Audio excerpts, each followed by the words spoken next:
season 2 Bathtub, Ohio. Bathtub season 2, best friends, no clothing, confusing. Bathtub season, it's bathtub season, it's bathtub season, it's bathtub season, it's bathtub season.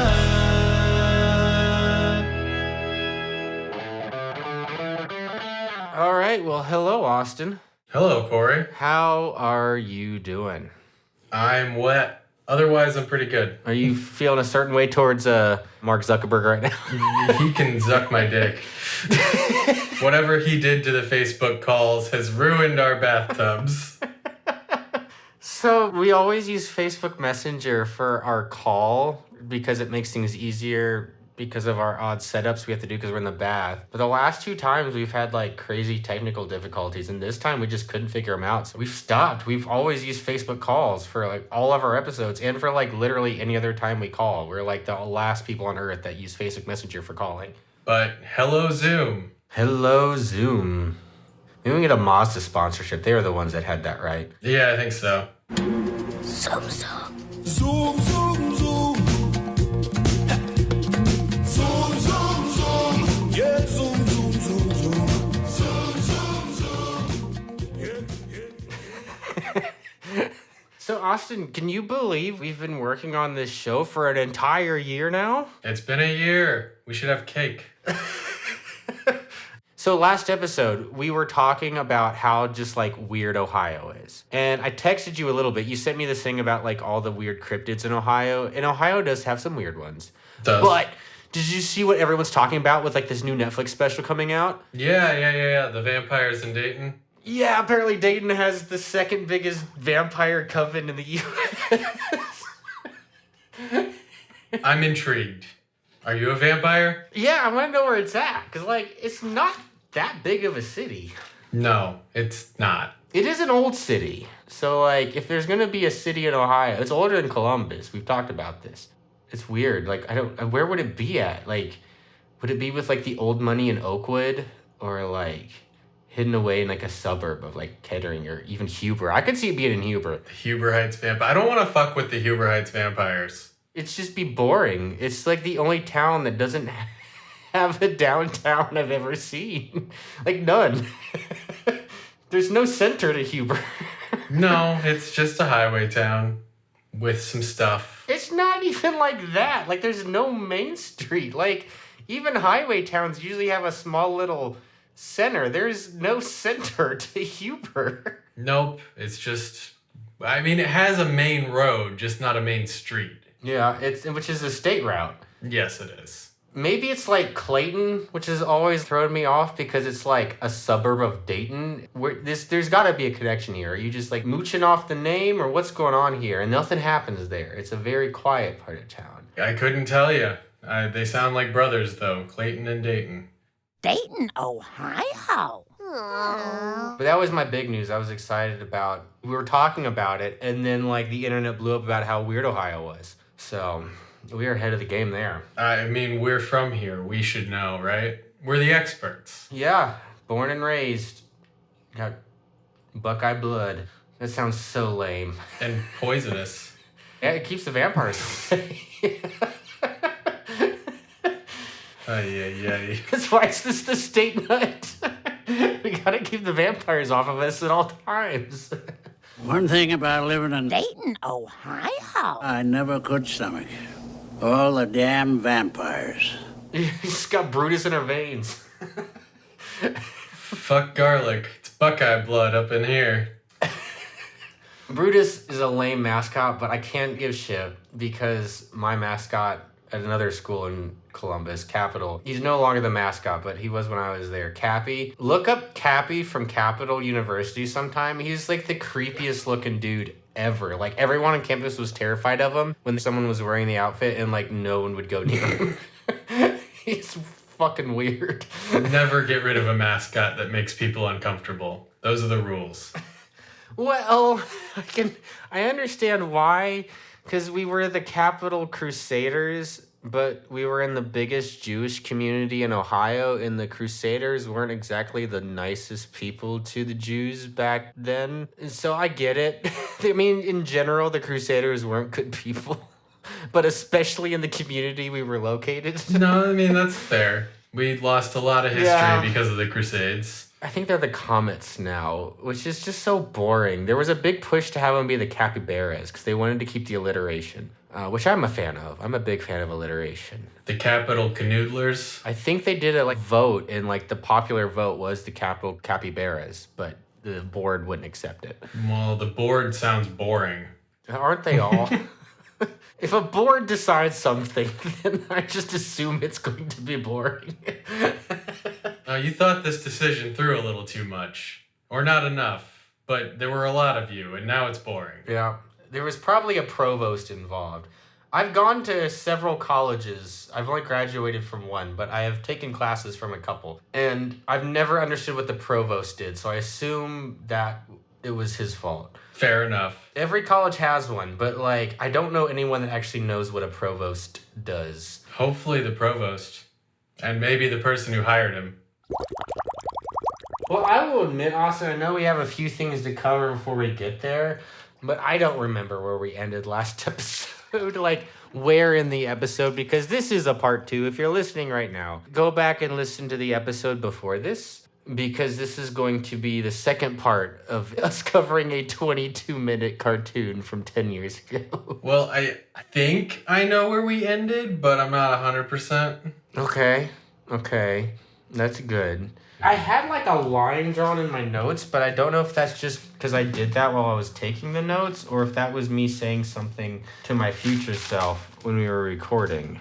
You were literally halfway through your notes where we stopped. Yeah, so, okay, that's a good point. So I've got 1, 2, 3, 4, 5, 6, 7, 8, 9 pages of notes. So it's at least on page 4 or 5. So 1, 2, 3, 4. We'll get to that in a second. But first things first, what are you imbibing tonight? I have a rolled cone of frosted Enigma, and I am drinking a Slang du Jour from Drecker Brewing Co. Is that a beer? It is a beer. It is a strawberry rhubarb cobbler sour a la mode. That sounds awful. Oh, I've had it before. It's delicious. I'm glad you like it. No part of that sounds good to me. I don't like strawberry. You said strawberry rhubarb, right? I did? I don't like strawberry or strawberry flavored things. Rhubarb, I don't know if I've had enough to have an opinion on. But like we've talked about, I don't like sours after getting horribly sick off of them once at a beer tasting. So I'm glad you're enjoying it though. I am, and you are missing out. Well, I did something special for tonight for my drink. A few episodes back, you had brought up the idea of like a milkshake, and you got my wheels spinning. I don't have a milkshake, but what I do have is what my grandpa always called a farmer's soda, which is vanilla ice cream with cream soda, but specifically it has to be Barq's red cream soda. It's the best. So it's a red cream soda float. And the cream is white. And I'm glad we got this figured out because my ice cream was just sitting here melting the whole time while we were working on Navy issues. Yeah, I was gonna say our cold open this time is just our bathwater because of fucking Zuckerberg. It is going to bother you because you're human, and I was human. I am human, still. And my ice cream, it's very good. I haven't taken a sip yet. I was waiting for us to record, but this is good. I am jealous. I could go for some ice cream right now. A good vanilla ice cream is like the best ice cream. Like everyone talks about vanilla as being like the boring, plain flavor, but like there's a reason why it became the go-to flavor of ice cream. Because when done right with like real vanilla, it's the best. Vanilla ice cream I love vanilla bean. And so that's what I got. I got a vanilla bean real ice cream, because you got to check now on the labels because it could say ice cream product, and that means it's mostly just ice or air. But I got a good vanilla bean ice cream in my Barq's red cream soda. I'm very happy right now. Well, I'm happy for you. And then if I finish that or I just get really thirsty, I also have with me a Trader Joe's raspberry lime sparkling water because I recently discovered that while everyone else has made their sparkling water really expensive for whatever reason, like their seltzers, Trader Joe's have kept their the same. So they used to be the expensive brand and now they're the cheap brand. That's funny. And they're pretty good. So that's my backup. If I finish it too quickly or I just need some liquid, like water. It's important to hydrate. I said that like a vampire. I swear I'm not a Dayton vampire. I don't know if I believe you. You've been talking about your last will and testament just to throw us off. You're actually immortal. You killed the immortal? I don't know. I've been having some existential problems recently. I was talking to my therapist about it. I may be. Probably not. I've broken my body enough times to know that I am very mortal. I don't know. You always healed. I know more than most. You always healed. I have. That's true. If you were really mortal, you'd be dead by now. Technically, you should be dead. You bring up a good point. I broke my elbow real bad in college, and I couldn't touch my shoulder for like 7 or 8 years, but now I can. Like, it healed to where like I can actually touch my shoulder with my hand again. So maybe. You got that vampire blood. Oh, Count Dracula, you almost frightened me to death. Thank you, Igor. I wish you would fix the joints in my fingers, though, that I fucked up skateboarding back then, too, because now it's getting worse. Like, I'm getting, like, they call it trigger finger if it's just your pointer and ring finger that gets, like, stuck or, like, arthritis-y, and I've been having that. So I hope that heals. It's really annoying. It's weird. It only happens when I sleep. I'll wake up and, like, my pointer finger and my middle finger will just be, like, stuck, curled in, and I have to, like, physically pull them out with my other hand, and then it takes like a few hours for them to start working right again. That doesn't sound pleasant at all. It's not. I haven't told a doctor about that one. Have you told the doctor about your soup du jour? What is the soup du jour? It's the soup of the day. That sounds good. I'll have that. Oh, shit. Are you talking about my sack soup seasoning? I'm talking about your sack soup seasoning. I hate soup. It's the wettest of foods. Oh, soup, right. Yeah, right. No soup for you! Soup? Thrilling 3-day soup spectacular!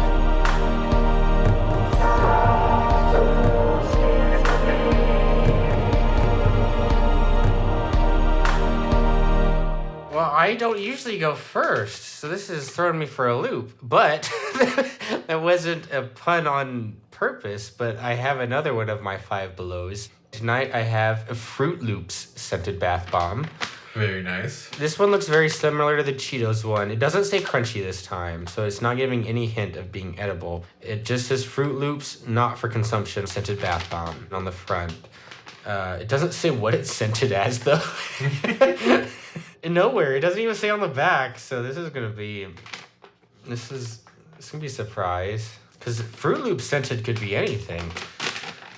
I would hope it's fruity. Again, small. It's the same size as the other 5 belows. This time it's like yellow and green. I had to whip out my knife, my bath knife.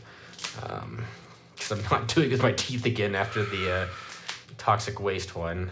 I got my mouth. The hose in my mouth! Going under the hose, just like the others, is very minimal, but just like before. Have another one from the Ritzy Bath that my sister got me for Christmas so many months ago now. This is a new scent I haven't done yet. It is Ritzy Bath Oatmeal and Honey. It says decadent and soothing notes of raw honey, tonka bean, whipped vanilla, cream, and almond milk. So it's a perfect accompaniment to my vanilla cream soda float. I don't know what tonka beans are. I've heard of them, but... Like the truck? Maybe. Hey, Nimrod. Adults play with chemistry sets, too. They're called scientists. However, I don't know too many adults who still play with their Tonka trucks. I don't play with Tonka trucks. Oh my. Again, it's cold. Why are these cold when they go off? It's so weird. I got cold hose. Bundle them up. I know I mentioned it last episode. It's like physically cold as it's fizzing. Like I'm touching it with my finger, and like it's not just that like the bubbles are making it feel cold. It is cold. That's so weird. All right, Austin. So those were mine. What do you got? I have a bath bomb gifted to me by my friend Stephanie again. This one is a Lush bath bomb shaped like a ghost, and it was all pink and blue, and it made purple, and it's great. That sounds wonderful. Any incense going? I meant to get some going, but I'm glad I didn't because it'd be done by now. No, just my weed. That could be incense. That's what like the old school churches used to do. My kind of church. You want to get high? So let's get into this episode. Yeah, so I believe that the last thing we talked about was... With the park? The park, yes. Okay, so my line was right. I marked right after the park. And in case you are just listening now, we are talking about the animated Napoleon Dynamite. We are on season 1, episode 3.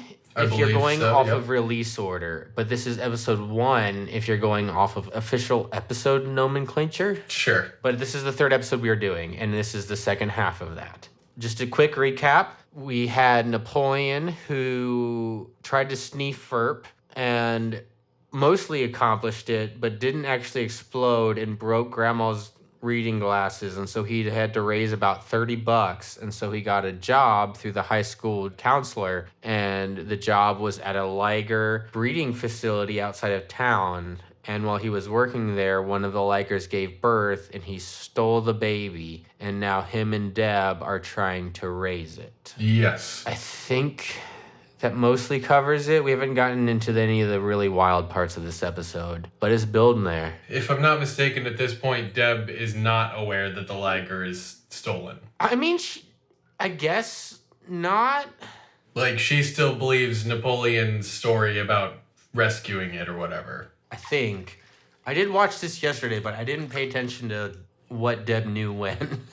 Well, geez, what did you pay attention to? Mostly Shasta, which was the mythic liger that Napoleon saw when he got knocked out at the liger farm. Yes, the first liger. We've just left the park. We are... Oh, shoot. So the ligers at this point have become aware that the baby was stolen, and they have left the farm.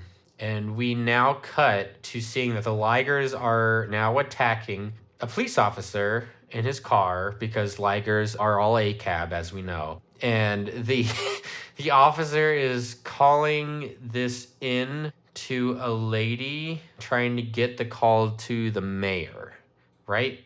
I don't know. Oh, yeah. So, yeah, he's calling dispatch, but the dispatcher does say that she'll get the call over to the mayor's office. So she does, and he gets a hold of the mayor. We don't see their full conversation, but we do see the mayor. And he says, "I knew this day would come. Goodbye, Tracy," to his secretary. And then it is shown that the mayor is already on a four-wheeler behind his office desk. He then drives off into the elevator on his four-wheeler inside. The elevator opens onto the roof. He's not going down, he's going up. He four-wheels to a hot air balloon. It goes into the air. He then jumps out trying to paraglide. It doesn't go well. He crashes into the ground as he yells that he's going off to Orlando, but he gets up, and then a bus stops by saying that it's going to Orlando, and he gets in the bus and it drives off. And he again yells, "Next stop, Orlando." Which, you know, you mentioned it last time. I don't know if it was included in the episode or not during our post-episode talk, that this was very Family Guy-esque of the time. Incredibly. I had it written down there too, but even then, it's just a very bizarre moment because it comes out of nowhere. And up to this point, while watching the show, we've seen nothing else like this, which made it even weirder. But I low-key loved that. Like, I wouldn't want them to do this every episode, but just like maybe once, not even once a season, but if this was the only time it happened in the whole season, it would low-key be very funny. I suppose we'll see what happens. I still have a few episodes I haven't seen. You weren't a fan. I thought it was funny. I was laughing. Because, like I said, it just comes out of nowhere, which would be in line with Family Guy at the time, but that would be every episode of Family Guy, something weird like that would happen. Yeah, Family Guy overdid it for sure, and that's I mean, part of why I think it got stale in the first place. But I thought the scene was funny. It wasn't that I didn't think it was funny. I just wasn't that struck by it because Family Guy has desensitized me to it, I suppose. I thought it was very funny. I don't want to say I hope there's more of this, but I do love the really off the wallness of certain aspects of this episode to just get weird. I hope they don't lean into that specific Family Guy type of weird, but we'll get into. I love this episode. For many reasons, and this was part of it. I mean, it's kind of like the jet ski in the swimming pool, you know? Yeah, a little bit, but that was different vibes, but I don't know why. Yeah, different vibes, but like similar level of absurdity. Yeah. Man, I'm gonna have to do this more often. This float is just like hitting the spot in this bath. This is so good. So we then cut after the mayor leaves town for Orlando. We see the Ligers are now just destroying the town at random. Uncle Rico is at the laundromat going through each machine to find a sweater he likes, I think is what is happening. Seems to be. But a Liger attacks him. He hides inside of a machine thinking that he got away, but the Liger puts his finger out and turns the machine on. Very simple gag, but I appreciate it. Yeah, I enjoyed it. I enjoyed that one. So we go to Rex Kwon Do, and Rex is standing over a weaker opponent who is seizing on the ground, and he's saying, and that's how you punch somebody in the brain. But he's giving a class, and it's not just any class, it's a class to a bunch of little children. Yep, there are 4 small children watching him, like kindergarten age or something. And he says, let's have a big hand for Sensei Trevor, and Starla's dragging Trevor off the mat out of the frame. At that point, Rex sneezes and asks if someone brought a cat in there, and then he's pounced by a Liger. Carla jumps on the Liger and begins to eat it, which seems to be a theme with her. It sure does seem to be a theme. I will also say this particular Liger kind of just looked like a regular tiger. But if you've ever, I remember looking it up back when Napoleon Dynamite was like the biggest shit in culture, and Ligers do just kind of look like big tigers.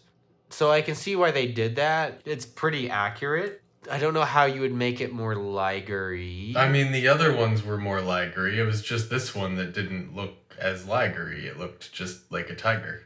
Do I look Liger-y? We just keep saying the word Liger-y like it's an adjective in normal parlance. It's a normal thing to say, Liger-y.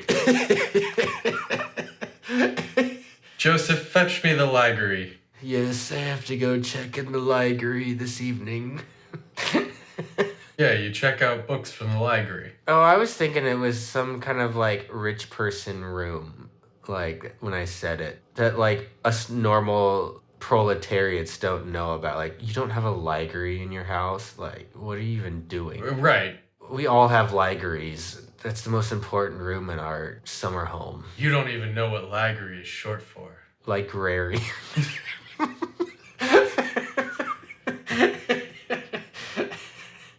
I can't think of anything else funny. Austin, help.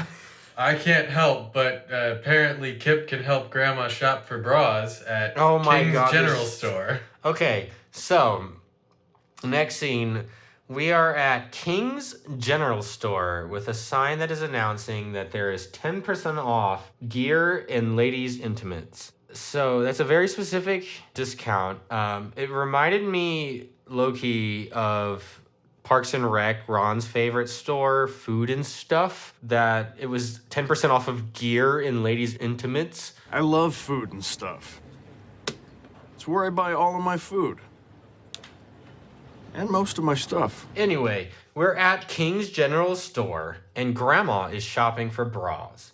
She asks her eyes how her pumpkins look in one, which means that she is asking her nephew Kip how her boobs look in this bra. Kip is very uncomfortable. Oh man, they're huge and ferocious. That's what your grandpa used to say. just what you want to hear. I have this as one of my top lines of the whole episode. So did I. Grandma has no shame this episode. Nope. With her nephew Kip. Nope, he is getting put to all of the work. So before you judge too harshly, Kip isn't actually talking about Grandma's giant knockers. He is talking about the ligers that are outside the window of this store. Grandma's not having any of this. She pulls a gun out of her purse and shoots through the store window at her own car. She only damages her own car. Like, what the fuck, Grandma?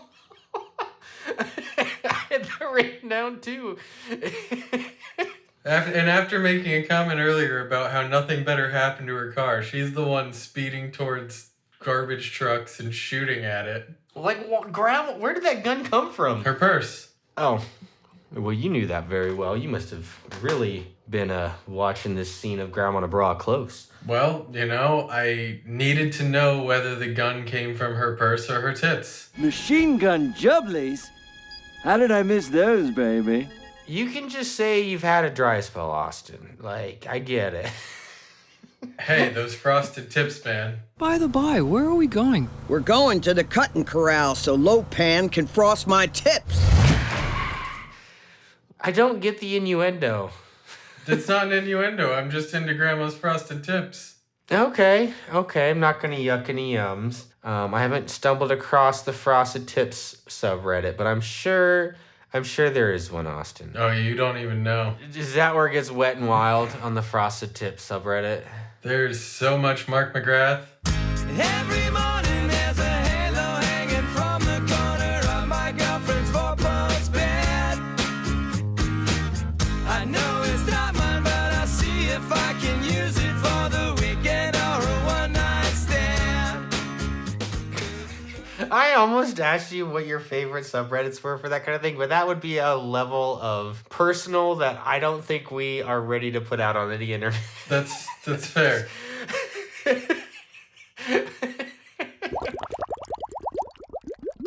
We go to the town hall. Yes, we do. And the coach says, "People, these lagers present us with a crisis the likes of which we haven't seen since the Hobo Rebellion of 1945. Just some context, there are a lot of people here. It's not just the coach just talking. We see like a lot of people huddled around this table. They're trying to figure out what to do in this situation, which is fair. This is not a normal situation. But what I want to know is why are certain people in this room there? Which include Rico, the ref, Grandma, and her hairdresser, Dawn and Summer, the high school gym teacher, and there is also a weird cameo from the chicken farmer from the Napoleon Dynamite movie. This is an odd... I mean, I know Preston, Idaho is a small town, but even for a small town, like imagine this was like Fletcher, Austin, this would be a weird group of people to be in this room. Yeah, you're not wrong.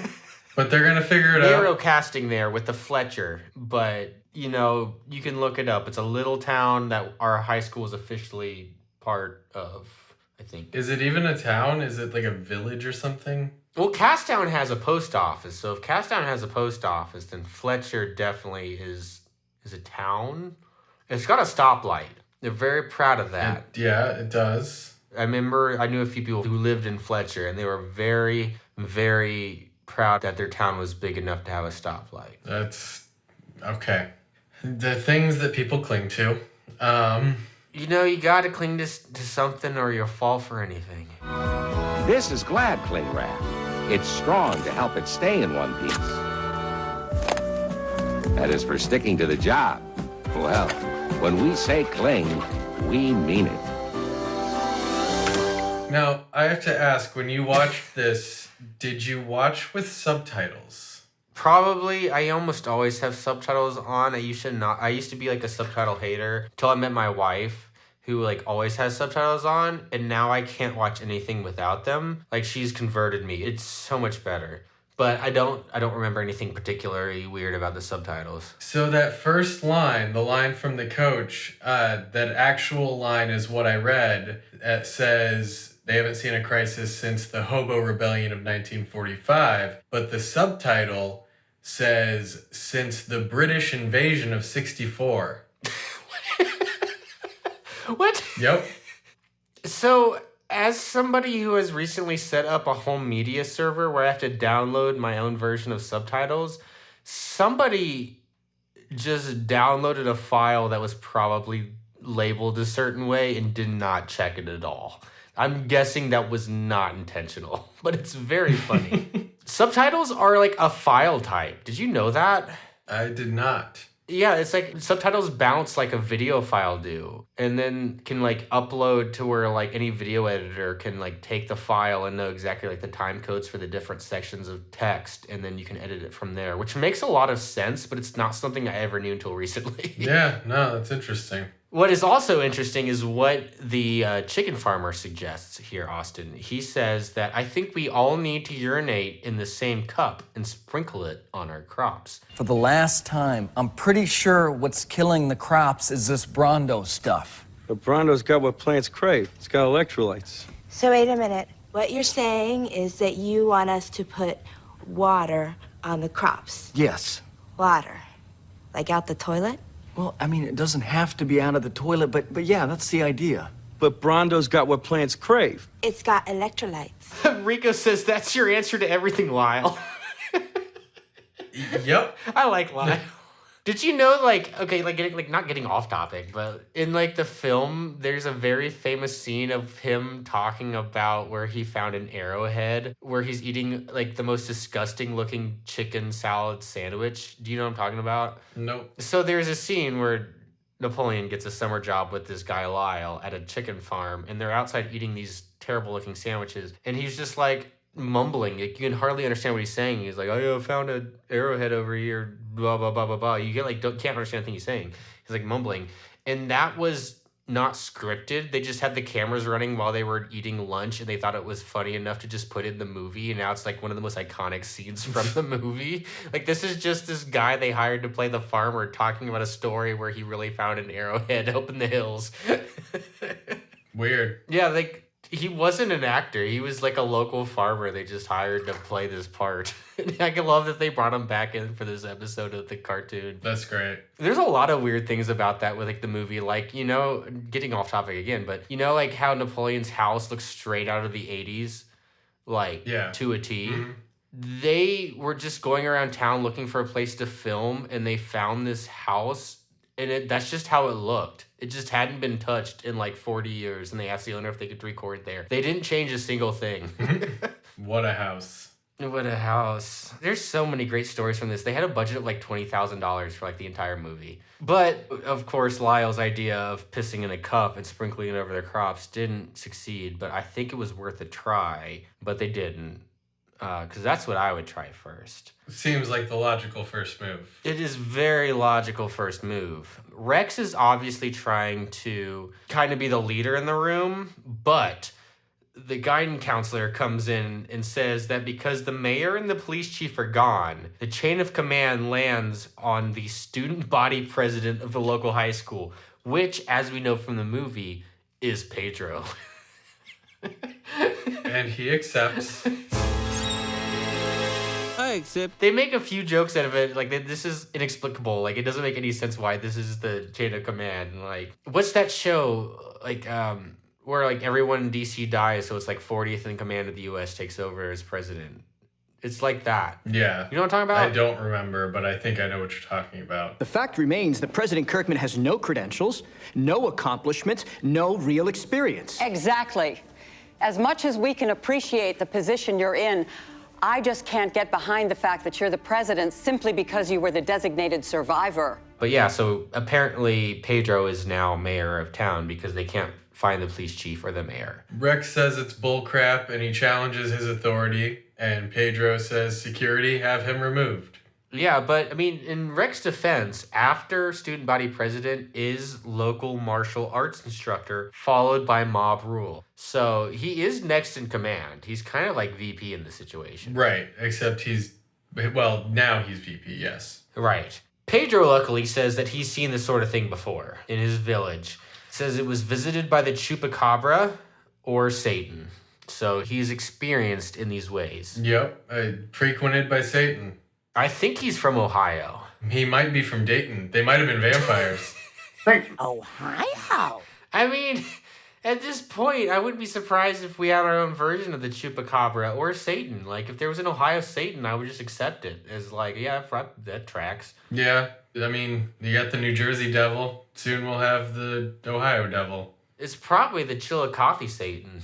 You know, if he was gonna live anywhere in Ohio, it'd be down there. The Chillicothe Satan sounds like a shitty biker gang. Or like a bad party drug.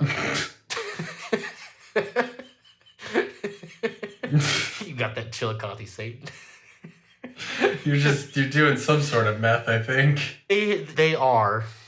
I lived in Chillicothe for like half a year, and it's not even a shameful thing. It's just a lot of drugs. That's why it was the capital, and that's why it's not the capital.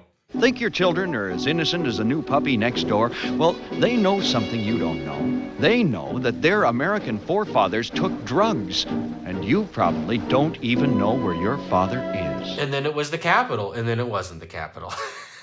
They came for the drugs, and then they realized that they made the city of drugs the capital, and they're like, whoa, we fucked up. Yeah, but they were the first and third, so they're like, you know, we want those drugs for like a little bit. Well, yeah, they were trying to kick it, but I mean, they're drugs. Yeah, so you got to come back at least once. We're that Chillicothe Satan. I am so sorry, Chillicothe. It is a pretty town, but there's also a lot of drugs. It's prettier on drugs. My great-grandpa disappeared outside of Chillicothe. Did you know that? No? Yeah, there was an old mental institute down there, and he went there, my grandmother's dad, and he disappeared. Like one day, and they hired a PI and everything, never figured out what happened to him. They think another inmate killed him and put him in the lake. Huh.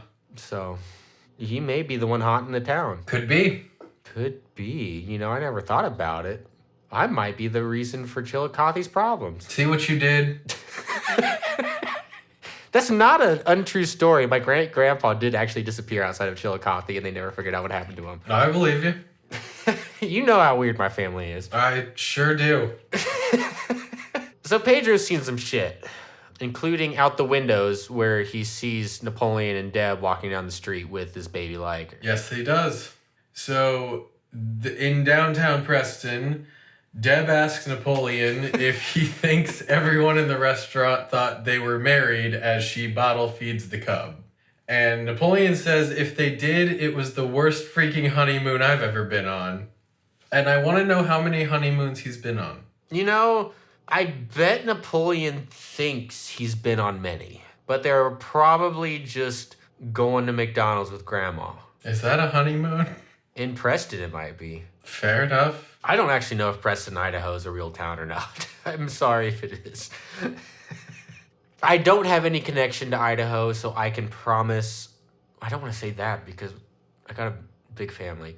I'm mostly sure I'm not the reason, if Preston, Idaho exists, that it is haunted, if it is actually has problems like this. Yeah, if Preston has a Satan, it's not a Corey Satan. That I know of. So Deb and Napoleon turn the corner, and... they see what's actually going on. Yeah, there's ligers just terrorizing the town.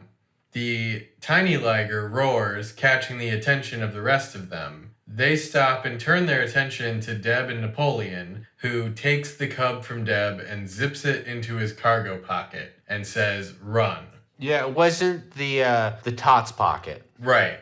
And here it is where Deb says, "You didn't find the cub in a mini snow cave, did you?" Napoleon doesn't really have an answer for that. He just kind of says, But running out of town from the ligers, Napoleon and Deb run into Grandma and Kip, who are speeding towards them. And remember, Grandma can't see. Right. They screech to a halt in front of them. Yes. They don't just screech to a halt. They do a sweet drift. Like, it's a good drift. They do a solid drift to a halt in front of them and yell, "Get in." Napoleon and Deb jump through the shattered back window, and Grandma speeds away. The ligers keep chasing after them, and Kip keeps telling Grandma to go faster, but at the end of that, there's a liger just running alongside his window. But following behind that is Pedro in a hydraulic car being driven around, followed by more ligers, and then followed by Rex, Carlinda, Summer, and Dawn. And then pulling up in the rear is Uncle Rico in his van with a sign that says Uncle Rico's Liger Safari, kids hunt free. He's now gone full Jumanji and is hunting these ligers with people on top of his van. Right. That's not a thing that happened in Jumanji. That I was trying to pull something where I could imagine this happening, and that's what popped in my head. No, it was Back to the Future. Was it? No. My calculations are correct. When this baby hits 88 miles per hour, you're gonna see some serious shit. Rico mentions that he's going on a safari in the town meeting. So this is actually a callback to that. We didn't talk about it, but he says he's going on a safari because I don't remember where, somewhere in Africa or something. Mogadishu. That's right, Mogadishu. Liger's blood is an aphrodisiac.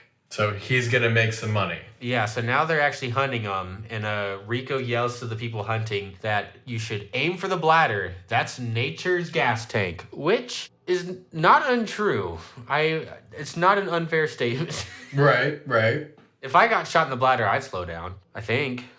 I would imagine. Never had it happen yet. Not yet. Not yet. Soon. No. But the Liger they're chasing, or they're driving after, jukes, and Rico follows, and the van tips and throws the hunters off the top who were, hunting it. Yes, it does. At that point, we go back to Grandma's house. Yes, we do. Grandma and the gang arrive home, skirting into the front yard and running inside. They slam the door behind them, and the Ligers... Okay, so real quick, you said Grandma and the gang. We just described a lot of people. It is Grandma, Kip, Napoleon, Deb, and the baby Liger that are now in the house. Just wanted to clarify. Yep, those are the people. That's the gang. So now the Ligers are talking to each other, and the one says to the other, "Great, now what do we do?" The other one just says, "Knock and pretend you're a salesman." But there's a sign that says no soliciting. Yeah? The Liger says, "Then we must wait." Yeah, they're doing it siege style. Grandma and them are looking through the window, terrified. The Ligers are staring back at them.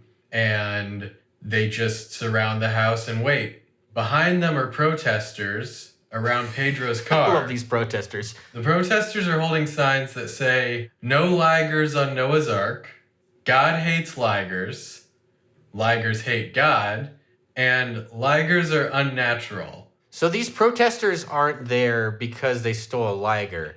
They just find Ligers to be sinful.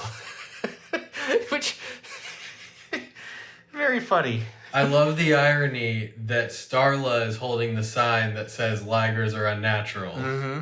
Because as we've learned, she got her strength from Chernobyl. Right. It has nothing to do with the story, but it's very funny because that's what would happen in real life. Like, there would just be these protesters there for the wrong reasons completely. Just I don't like Ligers. They're not natural, and we're going to protest it in this siege situation. Yeah, right. So then Napoleon gets on a megaphone and says, "Hello, Napoleon, it's Pedro. As your best friend and mayor, I urge you to give back the baby." At that point, Grandma's like, "What's he talking about?" And Napoleon lies and says he doesn't know. I love that Grandma has no idea why this is happening. Right, she's just along for the ride. Yep, she's driving everyone. Obviously not anymore, but she was. I don't think that's obvious with how this episode's gone, but good clarification. Deb tells Grandma that Napoleon took the Liger cub from his mother and that they've been raising him as their own. And she pulls it from Napoleon's pocket and snuggles it as she says this. "He's adorable. Let's see what I can get for him," Grandma says, rubbing her hands together greedily. Yes, and she goes outside and she lets her demands be known, which are 10 pounds of butterscotch candy and having her gutters cleaned, if you know what I mean. That's word for word what she says to the crowd around the house. The crowd who groans in disgust. Except the Ligers, they're like, "Oh, interesting." I mean, Grandma's very open about her needs this episode. I'll give her that. She is. No shame. No shame there. She just wants her gutters clean. She cannot see, but she is in a mood. She is in a mood. I've been really trying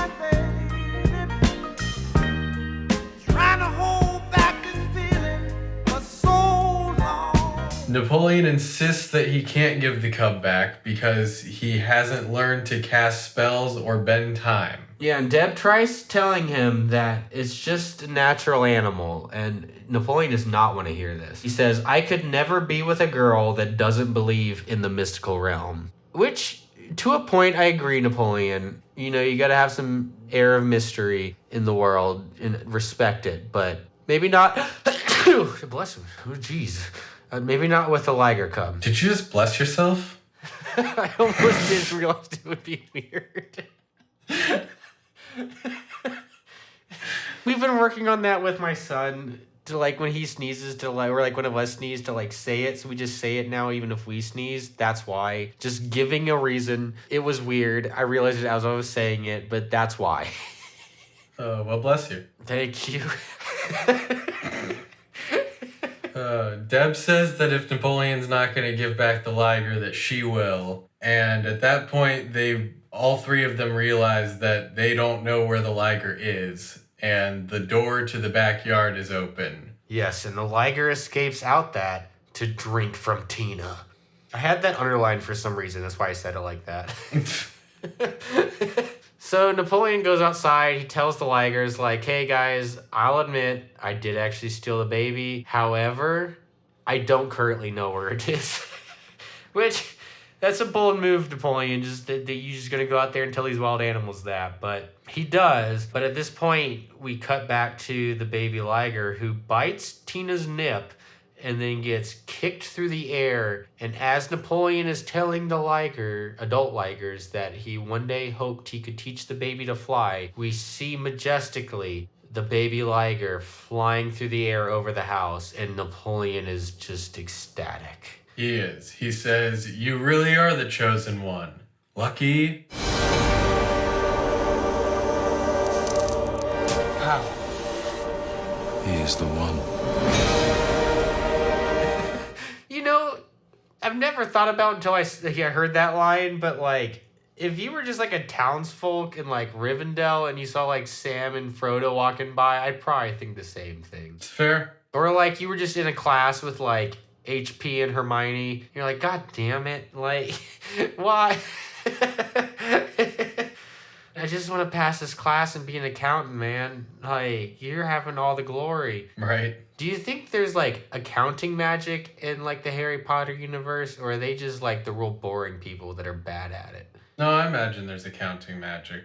I took 2 semesters of accounting in college, and those are the worst classes I've ever taken, ever. Hated it. Accounting is not my strong suit. To any CPAs out there, y'all are doing magic, and I appreciate it, and I'm glad I'm not the one doing it. Well, you know, year 3 is when you get to the accounting magic. Probably. The cub and the mother are reunited, and one of the Mexican gang homies that's been rolling with Pedro in this lowrider says, today the tears on my face are not just tattoos. Napoleon tells to the baby liger, swear you'll never forget me, and if I ever have children of my own, I promise I won't like them as much as you. Which, Napoleon, that is quite the promise. Especially because we see what you're going to be like as a parent in a future episode, or a past episode, depending on the order you're watching these. Correct. It was sweet, though. The liger mom actually did, like, bring the cub over to Napoleon to say goodbye. Yeah. I mean, he did try to get the liger to drink out of his grandma's tits. It's true. Grandma's pumpkins. It's a move. So, Pedro then states, by the power inexplicably rested in me, I declare that this whole area over there is a liger preserve. And he points to a field across the street, and all the ligers run over there, and Rex is like, hey, that's my land. And Carla is like, we'll get them in court. And then Shasta appears to Napoleon in the sky and tells him he restored his pride. Napoleon's like, sweet double meaning. Because, you know, it's like a pride of lions, but it's also like, he made him proud. He offers this knowledge as your reward. Sneeferps are impossible, at least in your dimension. I'm starting to think that's not true after these last 2 episodes, Austin. So last episode I was dying from hiccups and coughing, and now I'm sneezing like crazy. What is happening? Well, once you combine them all, you'll be interdimensional. I may already be. And Anyway, Shasta goes to leave, and Napoleon says, "Will I ever see you again?"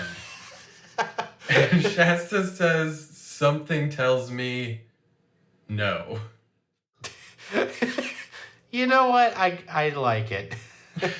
Napoleon's bummed, but we cut to the hallway of the high school where Deb and Napoleon are, and Pedro soon joins. Deb says, "I know you said you'd never like your future children as much as you liked our Liger, but I really think you'll make a good dad someday." And Napoleon says, "Say it, don't spray it." And she's like, "Sorry." But he says, "That's okay, and just so you know, if I ever have kids and get killed in a car accident, I totally want you to raise them and get my car fixed, because it'll probably be a pretty sweet car." I like his attitude on life.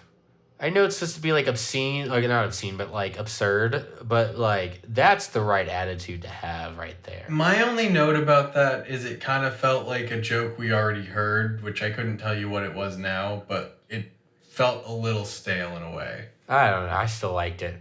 Pedro comes over, though, and tells him that he's technically mayor until 5 p.m. so they can do anything illegal that they've ever wanted to do, and he can excuse it.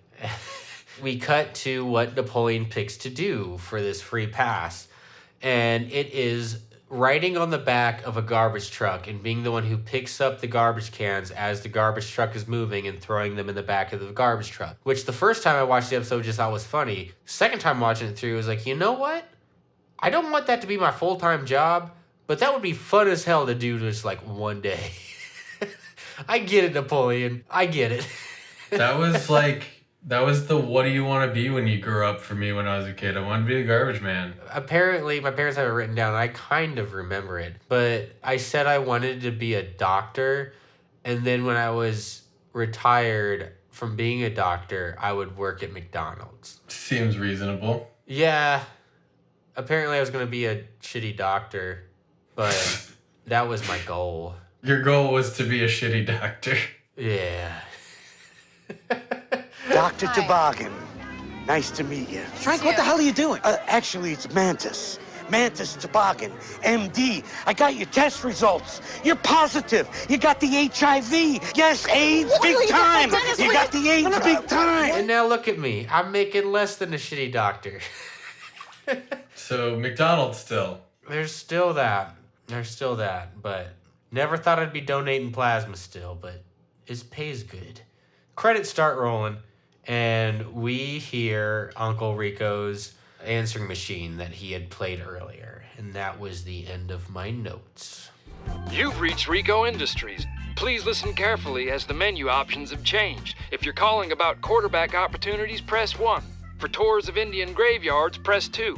If you're calling to obtain the rights to my life story, press 3. If you're interested in joining my pyramid scam, press 4.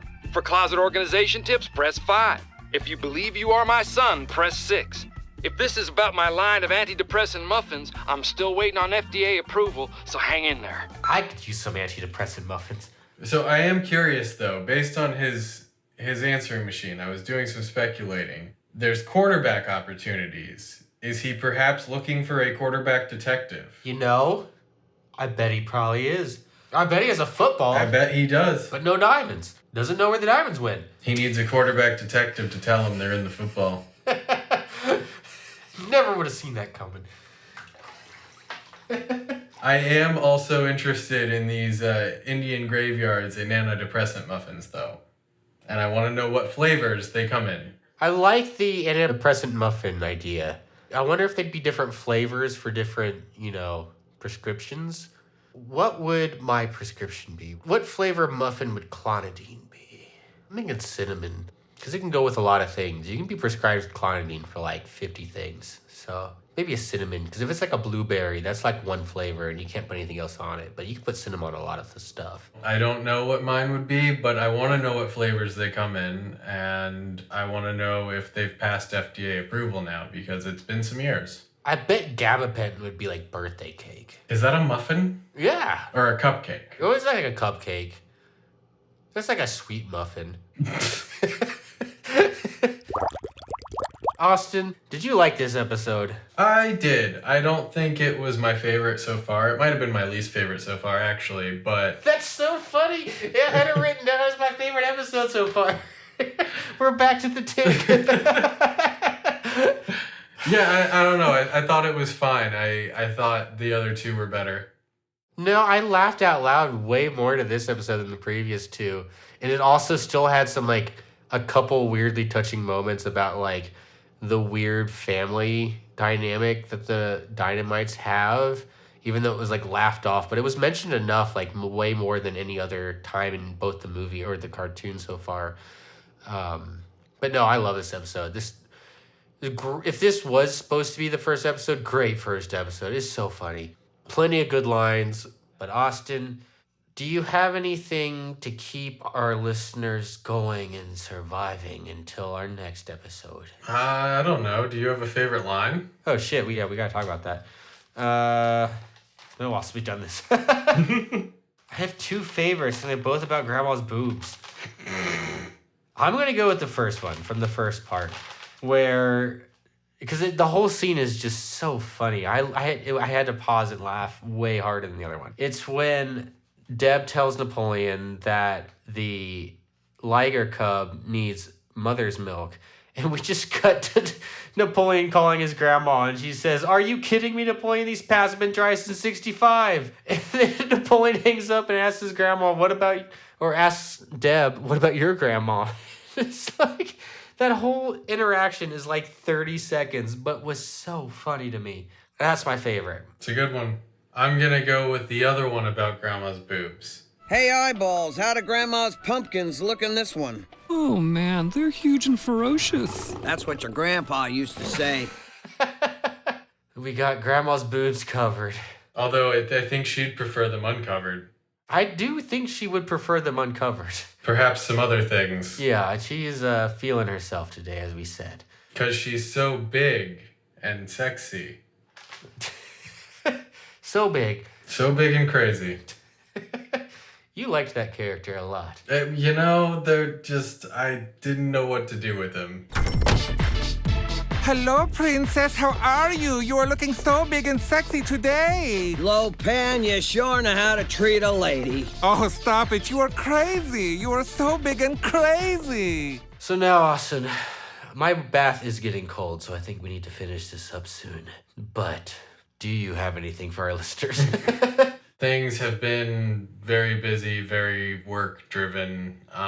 Haven't done a lot for myself. But one thing I have done is get into some old video games and newer versions of those video games lately. Nice. I recently bought a copy of Road Rash for the PlayStation 1, as well as the newer Road Redemption for PS4. And I've been playing those. I was very confused because I was thinking of like the Simpsons games, and I was like, wait, those were PS2, but Road Rash was PS1 or even before that on like the Windows.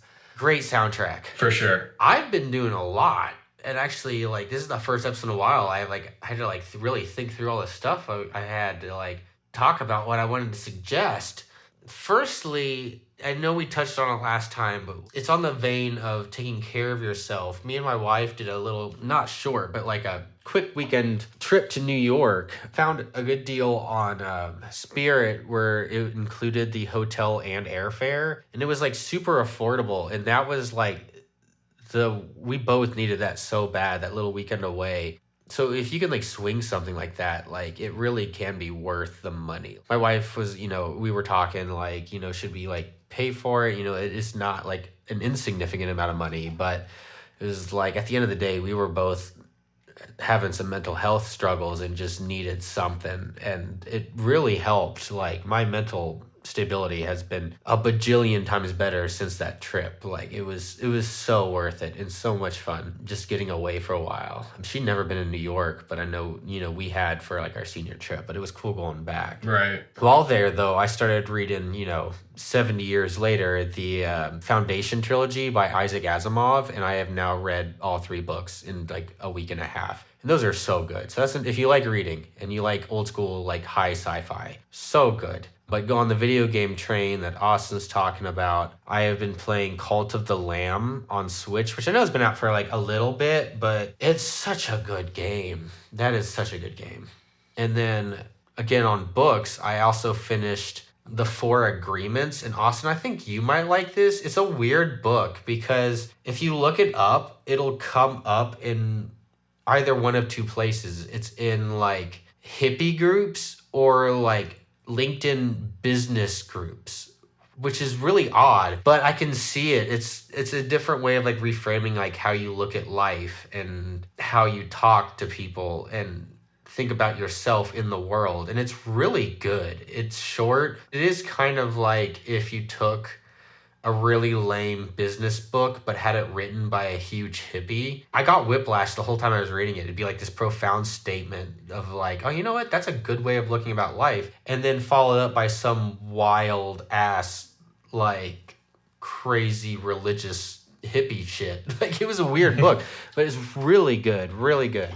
So I think I got on eBay for like $5. So I think that'd be my top. That and like if you can swing a trip for a weekend, even just a few days, those two things I think would be my biggest suggestions, even though I have two others along with it. And if you can swing both, you can read the book on the plane. Yeah. All the books I mentioned, the foundation books and the Four Agreements, are all quite quick reads. Well, Austin, I am quite cold, it's quite late, and I am worn out. So I think I'm going to call it here. Is there anything else you wanted to talk about on this episode? I don't think so. All right, well then everybody, we will talk to you again soon. And as always, go take a bath. You deserve it.